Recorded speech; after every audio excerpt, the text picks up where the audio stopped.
little bit about your grandmother, who was, I don't know, a new age woman in the 30s. I was lucky enough, again, that I've been born in Panama, and because of all the influences that were available at the time. But also, my family is so special. And I say this in the context of my generation.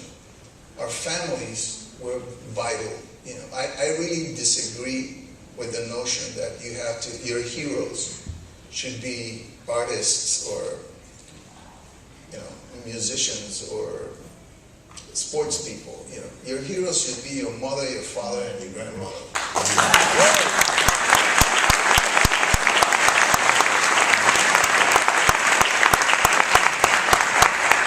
See this whole thing now with Tiger Woods and what's happening? The man is a golfer. I don't care what he does after the tournament. Personally, and I don't think we need to know. The guy likes to go out with whatever he wants to go out with. That's his life. I do I care? Why should that be important to me? And if I hear somebody say, well, he's a role model, I say, no, sir, with all due respect, role models should be your mom, your dad, and your grandparents.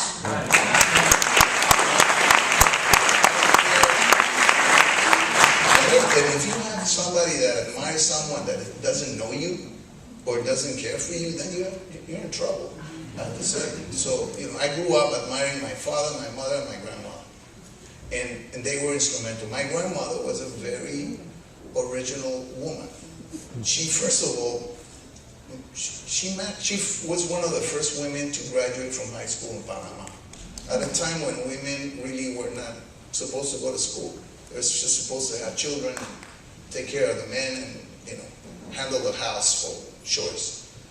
So that right away made her special. Then she married twice and divorced twice. She married first an Italian, and then she married my grandfather, Ruben.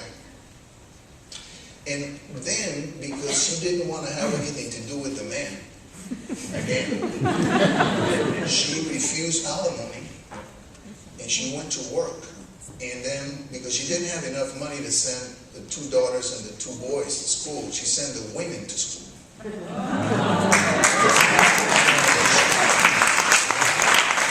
Became the teacher for the 2 men, my father and my uncle Roque. Who, by the way, when Roque died, he spoke about 7 languages. He was in charge of, he was in the UNESCO and had been in charge of the chronicling of the Aswan recovery of archaeological areas before they made the dam and all that. And then she was my grandmother was a Rosicrucian. She got like the 33rd degree. She was a vegetarian in the 30s. She practiced yoga. She was a writer. She fought for the woman's right to vote. Arrested sometimes, and father had to go get her out. And she taught me how to read when I was about 4.5 years old. And she explained things to me from Cubism to. I remember I asked my grandmother once, I said, and this is just to give you an idea of how wonderful it is to have that kind of experience. I asked my grandmother once, I was about 5 years old, I said, hey, Grandma, are you going to die one day? And she looked at me and she said, yes, and so will you.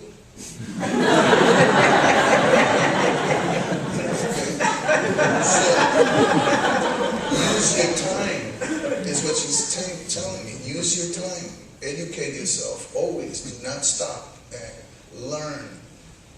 Enjoy.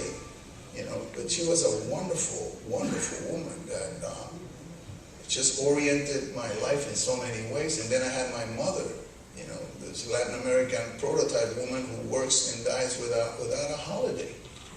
Ever. They just work and try to get the best. Didn't finish high school, my mom. My father didn't finish high school.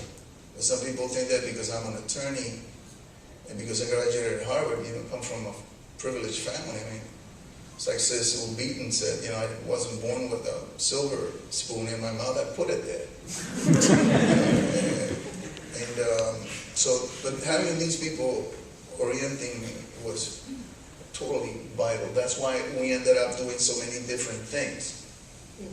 You know, people would ask me like, so what are you doing? And I ask when.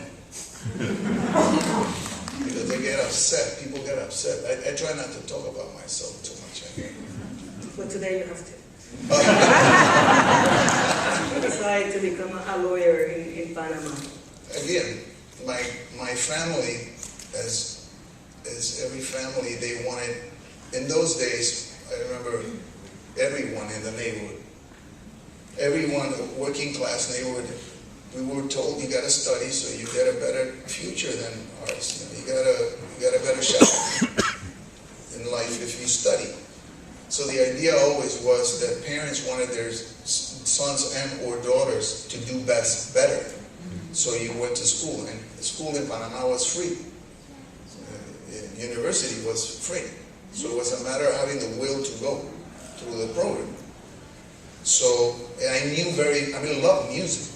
I mean, I was ready to go and become a musician. But then again, what my father said was, look, now is the time to do all these things. Later on, you probably will not be able to study, so take the advantage now and do it. And because of my grandma's obsession with justice and rights, and you know, I figured, oh, I'm going to be at one point I thought about being an architect, but then you had to be good in math. I really didn't like math. I didn't like the people, I think, that taught math. So it spilled out, and I hated the whole notion of the math. But then I liked the whole notion of law, the idea of order, justice, and so I went into that, and that's how I became. And also because I knew my family really wanted, like I said, no one ever got any degree except for my grandmother, who finished high school. So I figured, you know, diplomas are also a way of sort of certifying that your family is smart.